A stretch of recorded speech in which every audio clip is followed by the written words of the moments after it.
Tindakan Konfederasi Bola Sepak Asia AFC yang mula menyiasat kepincangan kewangan klub-klub yang bertanding dalam Liga Malaysia bagai memberi petanda bahawa pengurusan atasan bola sepak di negara ini sedang berada di zon bahaya.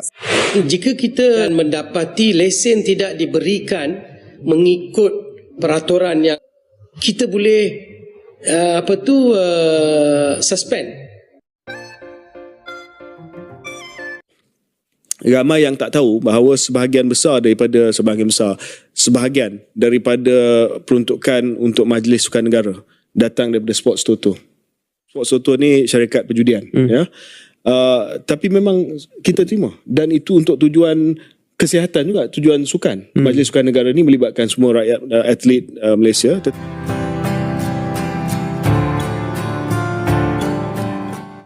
Itulah masalah yang dihadapi oleh Liga Sepak Bola Malaysia. Sebagian klub di negeri kasino tersebut rupanya tidak sanggup membayar gaji pemain. Hal ini amat memalukan karena Liga Super Malaysia dianggap sebagai salah satu liga yang terbaik di Asia Tenggara. Padahal, Malaysia juga memiliki kasino dan perjudian khusus olahraga. Dan tentu saja, sebagian dana hasil judi itu disumbangkan untuk kepentingan olahraga, termasuk sepak bola.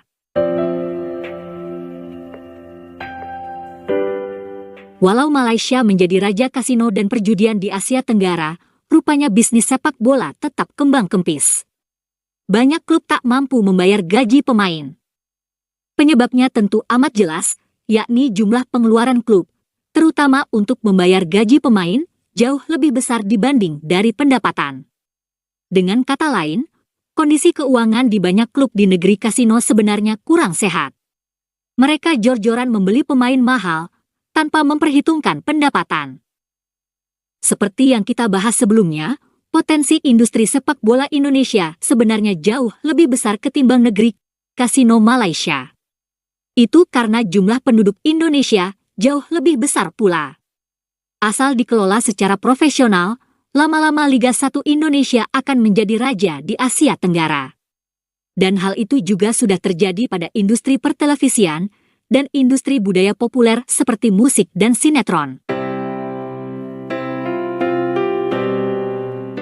Dalam industri sepak bola, 3 hal yang penting, yakni penonton di stadion, penonton televisi, dan sponsor. Dari ketiga hal ini, Indonesia masih akan terus berkembang seiring dengan kemajuan perekonomian. Semakin meningkat pendapatan masyarakat, akan semakin banyak pula orang yang sanggup membayar tiket pertandingan. Sekarang saja, jumlah penonton Indonesia sudah lumayan. Lihatlah data berikut ini. Sejumlah klub Indonesia telah masuk dalam daftar 10 klub di ASEAN yang memiliki penonton terbanyak. Klub Persija Jakarta berada di urutan ketiga. Dan jumlah penonton rata-rata dalam pertandingan, yakni 17.000. Angka ini hampir sama dengan klub Johor.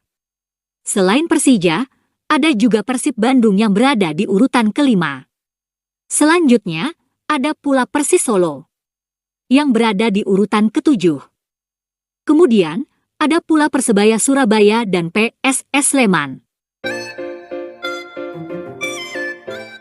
Jadi, walau tanpa sokongan judi sport atau judi toto, industri sepak bola Indonesia amat berpotensi untuk terus berkembang.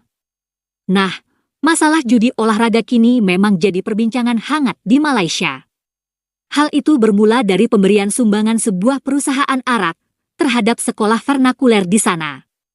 Masalah ini menjadi kontroversial karena merek perusahaan arak tersebut dipampang dengan jelas dalam seremoni pemberian sumbangan. Dari situ kita menjadi tahu bahwa sebagian dana hasil judi toto di Malaysia juga dipakai untuk pengembangan olahraga, termasuk sepak bola. Hal seperti itu sebenarnya pernah terjadi di Indonesia di zaman Orde Baru. Tapi, sudah lama Indonesia melarang segala bentuk perjudian. Jadi tidak ada pendapatan negara yang didapat dari perjudian, seperti yang masih berlaku di Malaysia. Berikut ini adalah masalah sumbangan dari perusahaan arak dan perjudian yang diributkan di negeri kasino. Ini tata cara penerimaan sumbangan. Ini untuk ini kepada mana-mana sekolah lah, tak kira sekolah kebangsaan ke, sekolah jenis kebangsaan ke. Dia sebut dengan jelas tidak melibatkan hasil aktiviti perjudian, rokok, dadah, minuman keras dan seumpamanya yang boleh menjejaskan perkembangan potensi murid dari segi intelek, rohani, emosi dan jasmani. Tapi apa yang juga dikeluarkan beberapa kenyataan yang saya ada baca adalah benda tu tak ataupun dia tak rujuk kepada hasil aktiviti perjudian. Dia cuma rujuk kepada tak boleh dipaparkan. Jadi saya tak tahu yang mana satu betul sebab logik dia Syaril, kalau kita tengok kepada kenyataan daripada Timbalan Menteri Wong Kah Wong, Timbalan Menteri Pendidikan, dia mendedahkan bahawa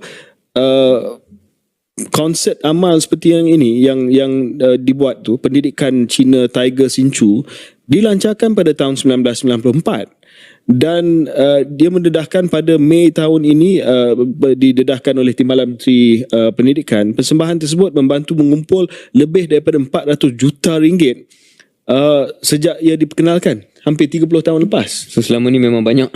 Memang banyak lah. Tapi bukan semua daripada Tiger, biarlah. Bukan semua daripada Tiger, tapi Tiger memang terlibat lah. Dan sekarang ni kita nak tahu dengan jelas, adakah ia benda yang terus tak dibenarkan ataupun cuma tak boleh dihebohkan.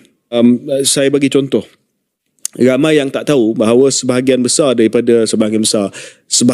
daripada peruntukan untuk Majlis Sukan Negara, saya pernah jadi Menteri Belia dan Sukan, datang daripada Sports Toto. Dan dalam penyata kewangan Berjaya Sports Toto, dia tulis di situ, tapi dia tak adalah check seremoni. Saya tak pernah ada handing over ceremony, menerima cek daripada Sports Toto ni syarikat perjudian. Ya. Tapi memang kita terima, dan itu untuk tujuan kesihatan juga, tujuan sukan. Majlis Sukan Negara ni melibatkan semua rakyat atlet Malaysia. Itulah kegunaan uang hasil judi di Malaysia. Selanjutnya marilah kita simak perkembangan terbaru atau keadaan klub di Liga Super Malaysia. Mereka tetap saja sulit membayar gaji pemain.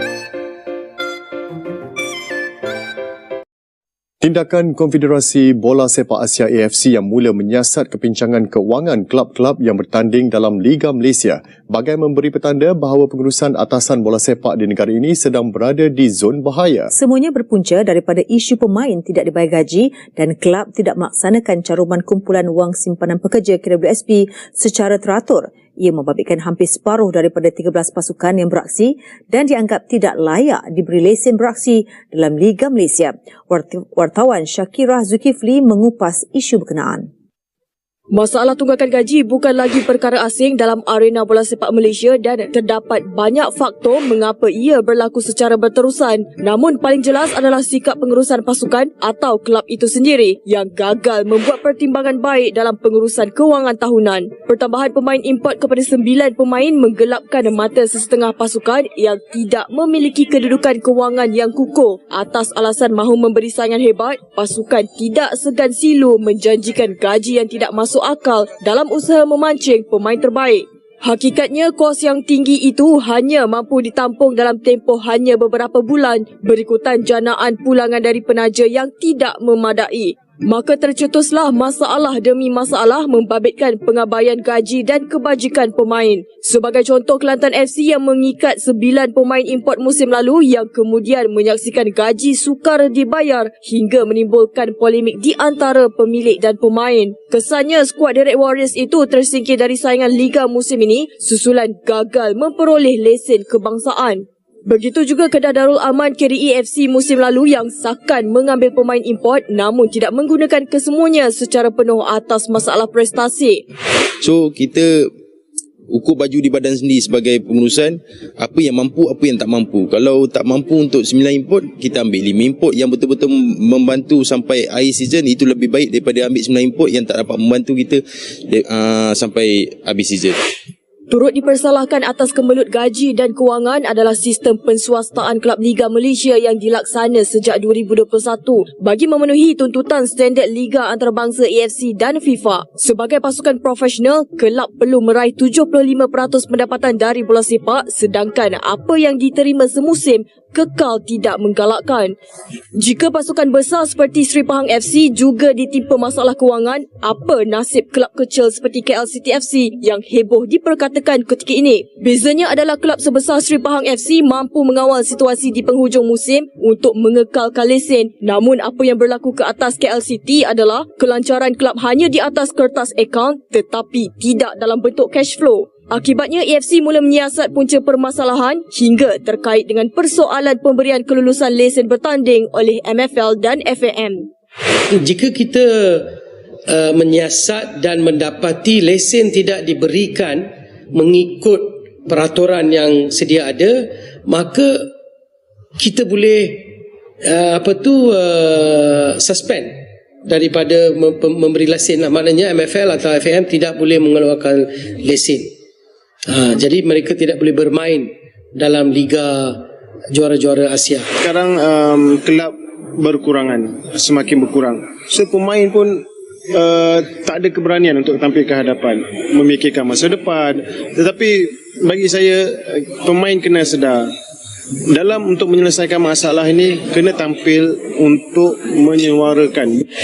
Buat kesekian kalinya, masalah tunggakan gaji hanya boleh dihentikan sekiranya pengurusan pasukan sentiasa mengukur baju di badan sendiri dalam pengurusan kewangan. Selain langkah MFL memperkenalkan Financial Fair Play FFP bermula musim ini, diharap dapat menjadi jalan penyelesaian yang dicari setelah sekian lama pasukan Liga Malaysia dihimpit isu berulang ini. Syakira Zulkifli, TV3.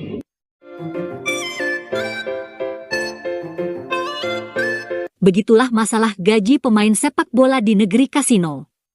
Terima kasih sudah menonton sajian kami, sampai jumpa lagi.